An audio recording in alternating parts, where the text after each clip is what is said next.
Assalamualaikum warahmatullahi wabarakatuh. Perkenalkan, saya Vina Olivia-Andayani, NIM 2104. Materi saya yang saya ambil dari pengantar sejarah Indonesia tentang kedatangan bangsa Eropa. 1. Semangat kapitalis, di mana perdagangan, industri, dan alat-alat produksi dikendalikan oleh pemilik swasta dengan tujuan membuat keuntungan oleh pemilik swasta untuk memperoleh keuntungan dalam ekonomi pasar. Kapitalisme sebagai sistem yang mulai berlaku di Eropa pada abad ke-16 hingga abad ke-19, yaitu masa perkembangan perbankan komersial Eropa, di mana individu maupun kelompok dapat bertindak sebagai suatu badan tertentu yang dapat melakukan perdagangan Belanda, milik pribadi, terutama barang modal, tanah, dan manusia. Lanjut.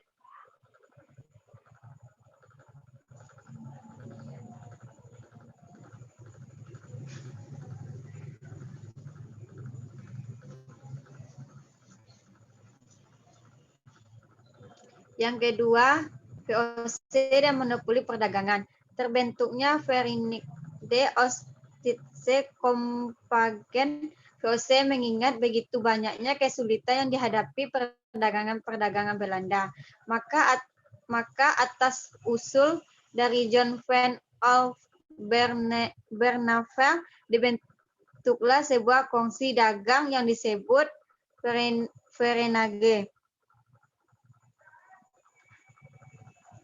Pada tanggal 20 Maret 1602 dengan gubernur jenderalnya Peter Both yang berkedudukan di Ambon. Persekutuan Dagang Hindia Timur VOC dibentuk dengan tujuan sebagai berikut.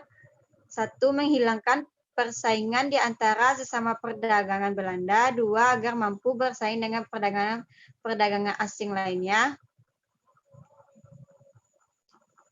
Lanjut.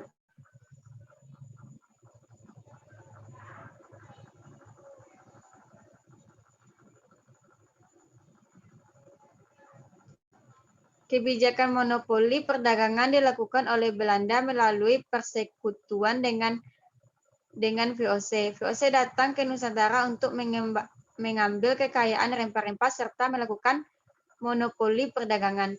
Padahal awal mulanya VOC didirikan untuk dijadikan media penengah antar pedagang Belanda agar tidak terjadi kekacauan pasar. Namun, seiring dengan berjalannya waktu, VOC memiliki kecenderungan untuk menjadi penguasa. Hak monopoli perdagangan yang dimiliki VOC ini dapat memaksakan kehendaknya pada perusahaan perdagangan Nusantara. Lanjut.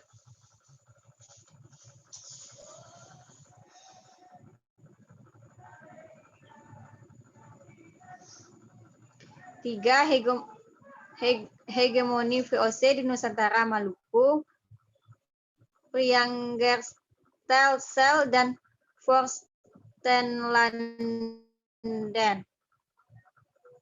1. Priangerstel adalah tanam paksa kopi yang diberlakukan di wilayah Parahayangan pada tahun 1720.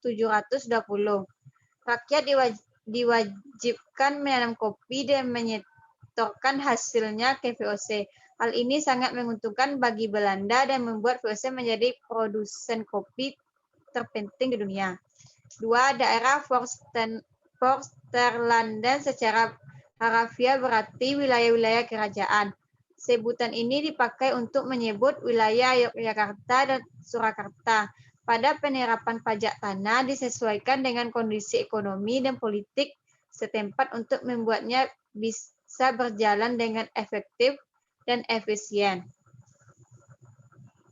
Lanjut.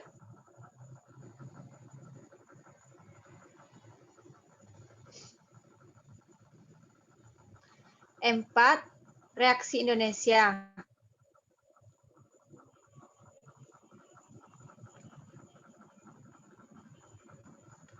1.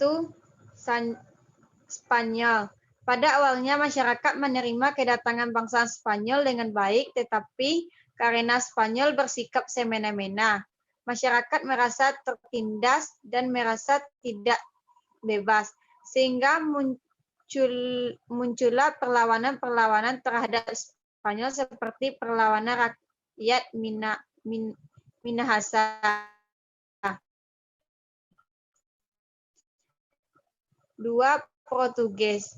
Pada awal Portugis, tapi akhirnya rakyat berbalik melawan Portugis setelah mengetahui niat busuk Portugis. Lanjut.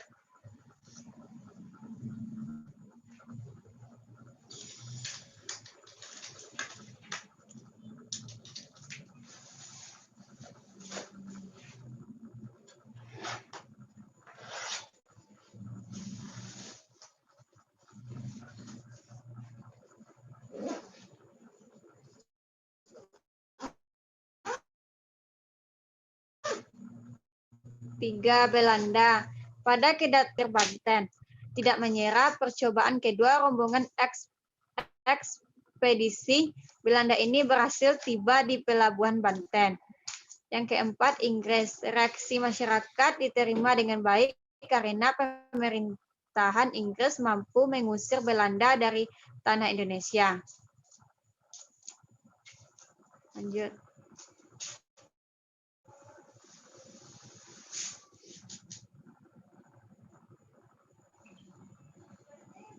Lima, dampak. 1. Spanyol masuknya agama Kristen ke Indonesia. 2. Portugis. Masuknya agama Kristen Katolik di Indonesia, berkembangnya musik keroncong yang berasal dari Portugis. 3. Belanda. Munculnya tokoh pelajar atau golongan terpelajar, munculnya pergerakan nasional, pribumi mengenal jenis-jenis tanaman rempah yang laku di pasar internasional.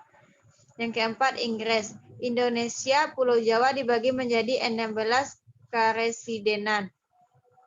Mengurangi kekuasaan raja, melaksanakan sistem perdagangan bebas, melanjutkan sistem perdagangan perkebunan kopi dan monopoli.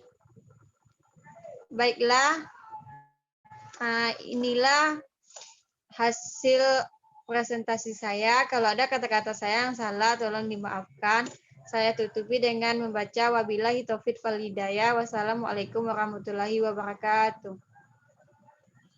Waalaikumsalam warahmatullahi wabarakatuh.